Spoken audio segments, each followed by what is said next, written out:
दोस्तों, आज मैं आपको जो कहानी सुनाने जा रही हूँ, ये कहानी है दर्जी पेटी के जादुई सोने के लहंगे और चांदी की सैंडल की। तो चलिए दोस्तों, देखते हैं आज की ये कहानी। बहुत समय पहले की बात है। गुड़गांव में रहने वाली 17 साल की प्रियांशी एक गरीब दर्जी थी, जो चंद पैसों में लोगों के कपड़े सिलकर अपने घर का गुजारा भत्ता चलाती थी। अरे ओ प्रियांशी, अरे अंदर है क्या? हाँ चाची, आ जाओ अंदर। अरे परसों जो ब्लाउज सिलने के लिए दिया था तुझे, वो पूरा हो गया क्या? हाँ चाची, वो तो मैंने सवेरे ही सिल दिया था और उसकी तुरपाई भी पूरी हो गई है। ये लीजिए। प्रियांशी रेखा का सिला हुआ ब्लाउज उसे थमा देती है। बदले में रेखा उसे 50 रुपए देती है, जिसे देखकर प्रियांशी दुखी सुर में कहती है, ये क्या चाची, सिर्फ 50 रुपए? अरे तो क्या तुझे 500 रुपए दूं? मैंने ऐसा कब कहा? मगर चाची, मेरी मजदूरी बराबर मेहनताना तो दे दीजिए। आपको तो पता है, बाजार में एक ब्लाउज की सिलाई के लिए दर्जी 200 रुपए से 1 रुपया भी कम नहीं लेते। फिर आपका ब्लाउज अस्तर वाला था, ऊपर से गले की बारीक बनावट। इसे सिलने में मैंने पूरा दिन बिताया है। अरे तो क्या पूरे दिन के पैसे मुझसे ही वसूलेगी? देख प्रियांशी, ये गांव है, यहाँ तेरे जैसे नत्थू खैरे दर्जियों की कमी नहीं है। 50 रुपए से 1 पाई भी ज्यादा नहीं दूंगी मैं। प्रियांशी रेखा के नखरे को जानती थी, इसलिए वो चुप हो गई और रेखा भी वहाँ से चली गई। तभी उस गरीब दुखियारी दर्जी की आंखें आंसुओं से डबडबा जाती हैं और वो दीवार पर टंगी अपनी माँ की तस्वीर देखते हुए कहती है, माँ, आप क्यों मुझे अनाथ छोड़ गई? अगर मुझ बदनसीब बहन के कंधे पर भाई का भार न होता तो मैं आपके पास चली आती। अभी प्रियांशी ऐसा कह ही रही थी कि तभी दोपहर में उसका नन्हा भाई रोहन स्कूल से आ जाता है। दीदी, मैं घर आ गया। अपनी दर्जी बहन की भीगी आँख देखकर रोहन उसका चेहरा पढ़कर कहता है, दीदी, आप रो रही थी ना? दीदी देखना, एक दिन आपका भाई बड़ा अफसर बनेगा और अपनी दर्जी बहन का नाम ऊंचा करके दिखाएगा। मेरे प्यारे भाई, मुझे तुझ पर पूरा भरोसा है। अब चल खाना खा ले, तेरी दीदी ने आज खिचड़ी बनाई है। माता पिता का साया तो प्रियांशी के सर से सालों पहले ही छीन चुका था, जिस कारण प्रियांशी को बेहद कच्ची उम्र में ही अपने भाई की जिम्मेदारियों का भार अपने कंधे पर उठाना पड़ा। उसने अपने हाथों के हुनर से दर्जी का काम शुरू तो किया, मगर गांव वाले उस गरीब दर्जी बहन की मजबूरी को जानते थे, इसलिए उसे कम दाम देकर बढ़ चढ़कर बनावट वाले कपड़े सिलवाते। समय बीतता जा रहा था, मगर प्रियांशी की आर्थिक स्थिति संवरने की बजाय और बिगड़ती ही जा रही थी। एक रात वो सिलाई मशीन पर कपड़े सिल रही थी कि तभी उसके हाथ रुक जाते हैं। दिन रात आंखें गड़ाकर मैं कपड़े सिल रही हूँ, मगर आमदनी अठन्नी खर्चा रुपया वाला हाल है। रोहन अब बड़ी क्लास में जा चुका है, उसकी स्कूल फीस, घर के खर्चे, ये सब कैसे पूरा होगा? जी तोड़ मेहनत के बावजूद भी कुछ कमाई नहीं हो रही है। ऐसा सोचते सोचते प्रियांशी अपना सर रखकर सिलाई मशीन पर ही सो जाती है। तभी वो अपने सपने में अपनी माँ मालिनी को देखती है। उसकी माँ उससे कहती है, जागो प्रियांशी। माँ, आपकी बेटी कांटों का जीवन जीते जीते थक गई है। हालात ने मुझे दर्जी बना दिया, फिर भी दुख के बादल छटने की बजाय और ज्यादा बढ़ते ही जा रहे हैं। जानती हूँ बेटी, मेरी बात गौर से सुन। घर के अंदर तुझे छोटा सा दरवाजा दिखेगा, उसे खोलकर तू तय खाने में पहुँच जाएगी। वहाँ एक बक्सा है जिसके अंदर तुझे जादुई लहंगा और सैंडल मिलेगी। उसे तू अपना रोजगार बना लेना। वो अपने अंदर से तुझे लहंगा और सैंडल देंगे। इसी के साथ वो दर्जी बेटी सपनों की दुनिया से बाहर आ जाती है।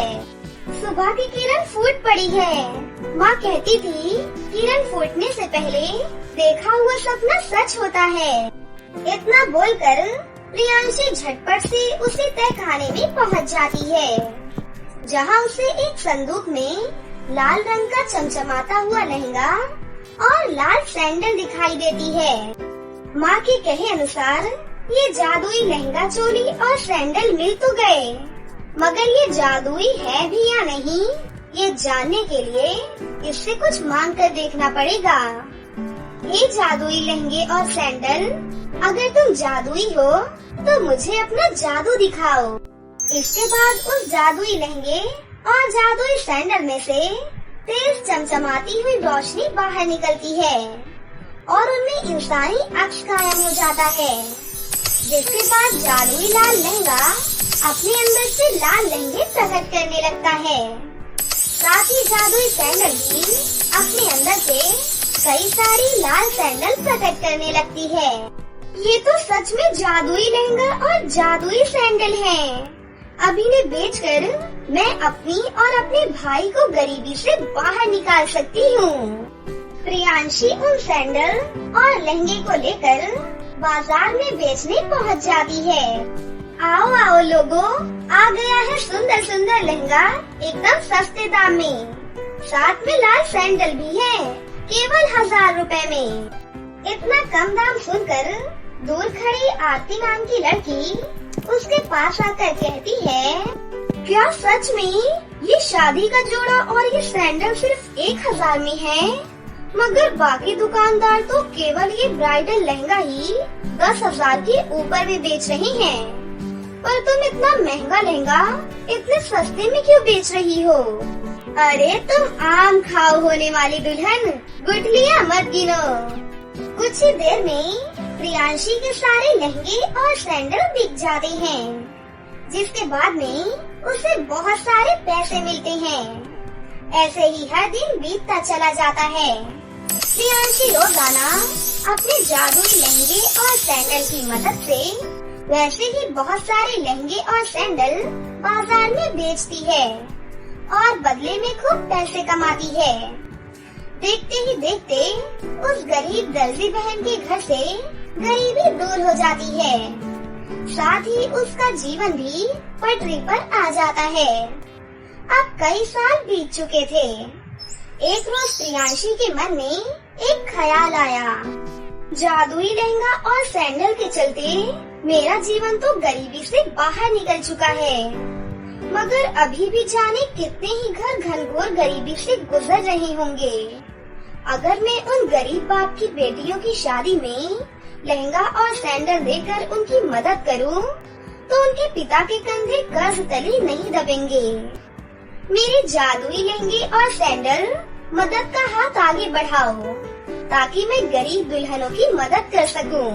प्रियांशी के ऐसा कहते ही जादुई लाल लहंगे और सैंडल के अंदर से बहुत सारे सुंदर सुंदर लहंगे और सुंदर सुंदर सैंडल की भरमार लग जाती है। उन्हें लेकर वो मंदिर की ओर बढ़ ही रही थी कि उसके कदम एक गरीब घर के बाहर रुक जाते हैं, जहाँ पाखी नाम की दुल्हन बेरंग साड़ी पहने मंदिर की ओर बढ़ रही थी। जरा ठहरो बहन, आज तुम्हारी शादी है क्या? हाँ बहन, मगर अमीर की मौत और गरीब की बेटी की शादी कहाँ पता चलती है? ऐसा मत कहो, ये मेरी तरफ से शादी का लहंगा और सैंडल तोहफा ले लो और इसे पहनो, क्योंकि शादी सिर्फ एक ही बार होती है।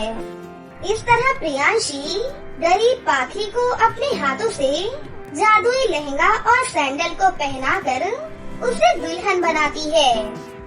ऐसे ही समय बीतता है और आखिरकार रोहन IAS बन जाता है। दीदी देखो, आपका भाई अपने पैरों पर खड़ा हो गया है। अब देखना ये आईएएस भाई अपनी दर्जी बहन की शादी में पूरे गांव को दुल्हन की तरह सजाएगा। अपने भाई की बात सुनकर प्रियांशी की पलकें भीग जाती हैं और रोहन प्रियांशी की शादी के लिए एक सुलझे हुए परिवार से रिश्ता तय करता है। आंखों में सैकड़ों अरमान सजाए प्रियांशी जैसे ही अपने जादुई लहंगे और सैंडल को पहनती है कि तभी प्रियांशी के लहंगे और सैंडल से एक चमकदार रोशनी निकलती है, जिसके बाद उसका लहंगा सोने का और सैंडल चांदी की हो जाती है। साथ ही साथ वो 16 श्रृंगार और गहने से सजकर और उसका रूप भी निखर जाता है। ये कैसे हुआ? मेरे पास एक भी जेवर नहीं थे, फिर ये सोने के जेवर और मेरा रूप कैसे बदला? और ये लहंगा सोने का और सैंडल चांदी की कैसे हो गई? अचानक उसका ध्यान अपने जादुई सुनहरे रंग के लहंगे पर जाता है, जिसके बाद उसके चेहरे पर पड़ा सवाल दूर हो जाता है और आखिर में 7 फेरों के साथ प्रियांशी की शादी हो जाती है। और फिर प्रियांशी अपने जादुई लहंगे और सैंडल की मदद से हमेशा गरीबों की मदद करती है और अपनी जिंदगी में खुश रहती है। ये आनंदपुर गांव था। वो गांव बहुत ही खुशहाल था। सभी लोग बहुत अच्छे थे और अपने अपने कामों में व्यस्त रहते थे। गांव के चौराहे के पास बच्चे खेला कूदा करते थे।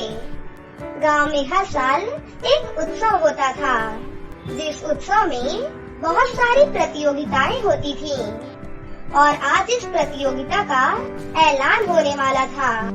सुनो सुनो सुनो, इस साल गांव के वार्षिक उत्सव में एक नई प्रतियोगिता शामिल की गई है, फैंसी ड्रेस प्रतियोगिता। जो भी इस प्रतियोगिता को जीतेगा उसे चीफ गेस्ट के हाथों पुरस्कार मिलेगा और तो और इनाम में 10 बोरी अनाज और 5 बोरी दाल भी है। इसीलिए इस प्रतियोगिता में भाग जरूर लीजिए। अरे कौन सी ड्रेस प्रतियोगिता? वो क्या होती है? इतना भी नहीं पता क्या बुद्धू? ये वो प्रतियोगिता है जिसमें हमें अलग अलग रूप धारण करना होता है। मैं तो राजकुमारी का भेष धारण करूंगी। और मैं भी। और तुम प्रगति? अरे तुम मुझसे क्या पूछ रही हो? उसके पास तो ढंग के कपड़े भी नहीं है, वो क्या प्रतियोगिता में भाग लेगी? तभी प्रगति ने अपने फटे पुराने कपड़े देखे और उसे शर्मिंदगी महसूस हुई। पर तभी प्रगति ने इनाम के बारे में सोचा। अगर मैं प्रतियोगिता जीत गई तो हमारे घर में कई महीनों का राशन हो जाएगा, लेकिन मेरे पास तो कोई अच्छा कपड़ा ही नहीं है। माँ से पूछती हूँ। प्रगति दौड़ते हुए अपने घर गई। उसकी माँ सरला एक विधवा थी। सरला को सिलाई का काम आता था, इसलिए वो दर्जी का काम करके अपना और अपनी बेटी का पेट पाल रही थी। उनकी आर्थिक स्थिति भी बहुत खराब थी। तभी वहाँ पर प्रगति भी आ जाती है और अपनी माँ से बोलती है, माँ मुझे फैंसी ड्रेस कंपटीशन में हिस्सा लेना है। अब ये क्या नया ड्रामा है? तू तो हमारी परिस्थिति जानती है ना प्रगति? हाँ माँ, पर माँ इनाम 10 बोरी अनाज और 5 बोरी दाल का है। यही सुनकर मैंने सोचा कि अगर मैं जीत गई तो कई महीनों का अनाज हमारे पास होगा। और तो और आपको तो कपड़े भी सिलने आते हैं ना माँ? कपड़े सिलने तो आते हैं बेटा, पर सिलने के लिए हमारे पास कपड़े कहाँ हैं? मेरे पास तो बस सफेद साड़ियाँ हैं। अगर उससे तुम्हारे लिए कुछ सिलना हो तो बता दो मुझे। फिर प्रगति सोचने लगी कि सफेद साड़ियों की ड्रेस तो अच्छी नहीं लगेगी। तभी उसे एक आइडिया आया। माँ मैं परी बन सकती हूँ, लेकिन परियां तो रंग बिरंगी ड्रेस पहनती है ना माँ? हाँ, और परियों की ड्रेस पर बहुत सारी सजावट भी होती है। लेकिन बेटा, हमारे पास रंग बिरंगे कपड़े कहाँ से आएंगे? आप चिंता मत कीजिए माँ, मैं कुछ न कुछ कर लूंगी। अच्छा ठीक है बेटा। अगले दिन प्रगति खेलते खेलते जंगल में चली गई। वो अक्सर जंगल जाया करती थी। उसे तितलियों का पीछा करना और हिरणों के साथ खेलना बहुत पसंद था। और यूं ही वो जंगल के अलग भाग में चली गई। अरे ये कौन सी जगह है? मैं पहले यहाँ कभी भी नहीं आई हूँ। उस जगह बहुत सारे रंग बिरंगे फूल थे और बीच में एक बड़ा सा पेड़ भी था। वाह, ये कितने खूबसूरत फूल हैं। काश मुझे इनकी तरह रंग बिरंगे कपड़े भी मिल जाए। तभी अचानक वो पेड़ बोलने लगता है। बिल्कुल मिल जाएगा। अरे ये कौन बोला? अरे यहाँ मैं। प्रगति को अपनी आंखों पर यकीन ही नहीं था कि वो पेड़ बोल रहा था और उसकी आंखें भी थीं। अरे ये कैसे हो सकता है? बिल्कुल हो सकता है, क्योंकि तुम जादुई जंगल में हो। मैं जानता हूँ कि तुम्हें फैंसी ड्रेस कंपटीशन में परी बनना है। अरे तुम बोल भी सकते हो? मतलब तुम आम पेड़ नहीं हो, बल्कि एक जादुई पेड़ हो। तो क्या तुम अपने जादू से मुझे परी का ड्रेस दे सकते हो? ना, मैं परी माता थोड़ी ना हूँ जो मैं जादू से उनका ड्रेस तुम्हें दे सकूं। पर मैं तुम्हारी मदद कर सकता हूँ। लेकिन वो कैसे? तुम रुको, मैं तुम्हें अभी जादुई रंग बिरंगे कपड़े देता हूँ। क्या सच में? हाँ, बिल्कुल सच में। अरे वाह! उसके बाद जादुई पेड़ प्रगति को जादुई रंग बिरंगे कपड़े दे देता है। आपका बहुत बहुत शुक्रिया बोलने वाले पेड़। मुझे खुशी हुई कि मैं तुम्हारी मदद कर सका। All the best. फिर प्रगति वो कपड़े लेकर घर वापस चली गई। अरे प्रगति बेटा, क्या हुआ? तुम्हें कपड़ा मिला कि नहीं? माँ, ये देखिए, मैं रंग बिरंगे कपड़े लेकर आई हूँ। लेकिन बेटा, ये तुम्हें कहाँ मिला? माँ, आप ये सब छोड़िए, बस आप जल्दी से ड्रेस बनाना शुरू कीजिए। हाँ, ठीक है बेटा। उसके बाद प्रगति की माँ सिलाई करना शुरू कर देती है और आखिरकार उन्होंने एक बहुत ही सुंदर परी की ड्रेस तैयार कर दी। रंग बिरंगे कपड़े से वो ड्रेस बहुत ही खूबसूरत लग रही थी। वाह बेटा, इस कपड़े से ये ड्रेस तो बहुत ही खूबसूरत लग रहा है। हाँ माँ, लेकिन माँ, परी की छड़ी, ताज और पर कहाँ पर हैं? फिर सरला ने जल्दी से अलमारी खोली और वहाँ से उसने परी की छड़ी, ताज और पर निकाले, जो उसने पहले ही बनाकर रखे हुए थे। शाम को गांव के मैदान में स्टेज लगा हुआ था। गांव के सारे बच्चे अलग अलग वेश में थे। कोई राजकुमारी, कोई जादूगर, कोई पंडित, तो कोई डॉक्टर। रानी और टीना वहाँ पर झगड़ा कर रही थी कि तभी प्रगति अपना सुंदर सा ड्रेस पहनकर वहाँ पर पहुँचती है। उसे देखकर सभी लोग हैरान रह गए। प्रतियोगिता शुरू हुई। सभी बच्चे स्टेज पर आकर चलने लगे और जजेस उन्हें नंबर देने लगे। तभी रानी और टीना ने प्रगति को धक्का मारकर उसे गिराना चाहा।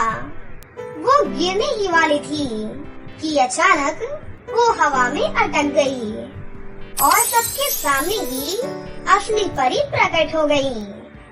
परी ने अपने जादू से प्रगति को हवा में उड़ाया।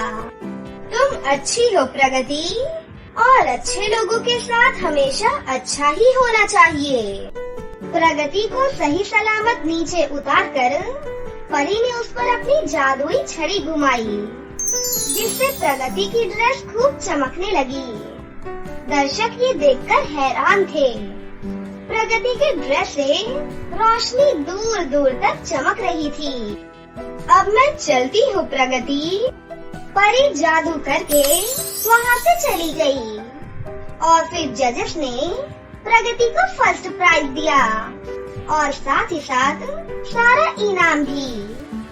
प्रगति गरीब होते हुए भी फैंसी ड्रेस प्रतियोगिता जीत गई और साथ ही उसने अपनी माँ की मदद भी की। तो दोस्तों, कैसी लगी आपको हमारी ये कहानी? अगर आपको हमारी कहानी अच्छी लगी हो तो इसे जरूर लाइक करें, साथ ही हमारे चैनल को सब्सक्राइब भी कर लें और बेल आइकन को दबाना ना भूलें। मिलते हैं अगली वीडियो में। धन्यवाद।